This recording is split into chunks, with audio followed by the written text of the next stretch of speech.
बढ़ते हैं आगे। उत्तराखंड से खबर आ रही, विधानसभा उपचुनाव से जुड़ी बड़ी खबर है। मंगलौर से कांग्रेस प्रत्याशी जीत गए हैं। काजी निजामुद्दीन मंगलौर से जीत गए हैं। काजी निजामुद्दीन 449 वोट से जीते हैं। इस सीट पर बहुत ही नेक टू नेक फाइट चल रही थी और बहुत ही मामूली अंतर बना हुआ था। और अब बड़ी खबर ये आ रही है कि मंगलौर से कांग्रेस के प्रत्याशी की जीत हो गई है। काजी निजामुद्दीन ने बीजेपी प्रत्याशी को हरा दिया है और मंगलौर उपचुनाव जीत लिया है। काजी निजामुद्दीन कुल 449 वोट से जीते हैं। मंगलौर से उपचुनाव में कांग्रेस के प्रत्याशी ने जीत हासिल की है। उत्तराखंड से यह अहम खबर विधानसभा उपचुनाव से जुड़ी हुई। काजी निजामुद्दीन मंगलौर से जीत गए हैं।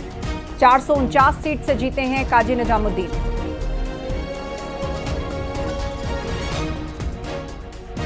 तो उत्तराखंड विधानसभा उपचुनाव से जुड़ी हुई ये बड़ी अपडेट आपके सामने। कांटे की टक्कर मंगलौर सीट पर चल रही थी और अंतिम दौर की जो काउंटिंग थी उसमें बहुत ही मामूली बढ़त थी, लेकिन अब नतीजा घोषित हो गया है। काजी निजामुद्दीन 449 वोट से जीत गए हैं। पुलकित शुक्ला से अपडेट लेते हैं। पुलकित, आखिरकार कांग्रेस के काजी निजामुद्दीन ने बाजी मार ली। अंतर बहुत मामूली है लेकिन जीत गए हैं, बीजेपी प्रत्याशी को हरा दिया है। जी बिल्कुल, देखिए इस जीत का अंतर जरूर बहुत मामूली है लेकिन कांग्रेस के लिए जीत बहुत बड़ी है, क्योंकि इस समय जो प्रदेश में भाजपा की सरकार है और कांग्रेस यहाँ पर विपक्ष में है। लेकिन हरिद्वार जिले में जो है कांग्रेस अभी तक बेहतर स्थिति में थी और ये एक और सीट मिल जाने से, जो कि पहले कांग्रेस की सीट थी, 2022 में कांग्रेस मामूली अंतर से हार गई थी और इस सीट को गंवा दिया था। तो एक बार उपचुनाव के माध्यम से एक बार फिर से इस सीट को पा लिया है।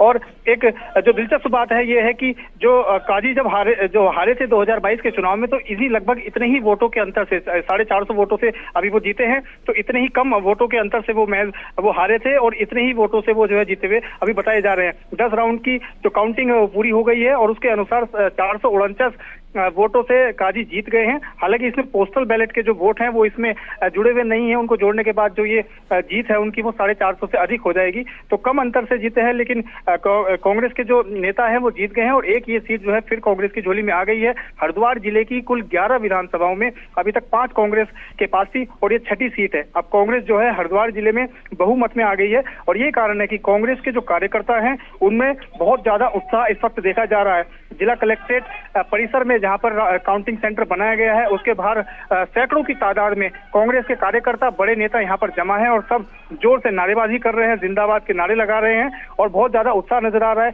ना सिर्फ साधारण कार्यकर्ता बल्कि कांग्रेस के जो बड़े नेता हैं हरीश रावत और अन्य जो नेता हैं और जो वीरेंद्र रावत जो कि लोकसभा के प्रत्याशी रहे थे हरिद्वार लोकसभा सीट से, वो भी यहाँ पर मौजूद हैं और उनके साथ अन्य जो कांग्रेस के हरिद्वार जिले के जो विधायक है वो भी यहाँ पर मौजूद है। बहुत ज्यादा उत्साह देखा जा रहा है और बीजेपी के लिए भी ये एक जो है हार, एक बड़ी हार है, क्योंकि बीजेपी ने इस बार इस सीट को जीतने के लिए एक एक्सपेरिमेंट किया था।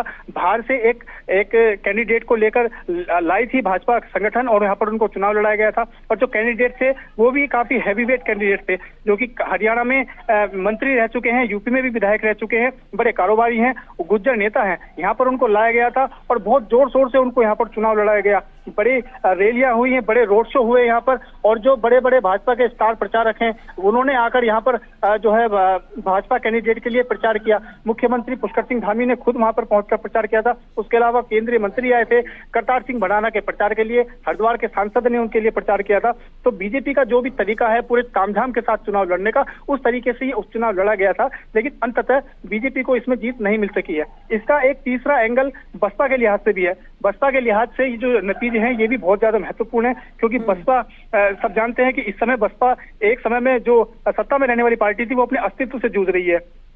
उत्तर प्रदेश में 2022 के विधानसभा चुनावों के बाद बसपा को महज एक सीट मिली थी, लेकिन उस समय उसके लिए राहत की बात थी। कम से कम उत्तराखंड जैसे छोटे राज्य में बसपा को 2 सीटें मिली थी हरिद्वार जिले में। बिल्कुल, तो कुल मिला के मामूली अंतर से भले ही जीते, लेकिन परसेप्शन के लिहाज से कांग्रेस के लिए ये एक बड़ी जीत है। शुक्रिया अपडेट के लिए पुलकित।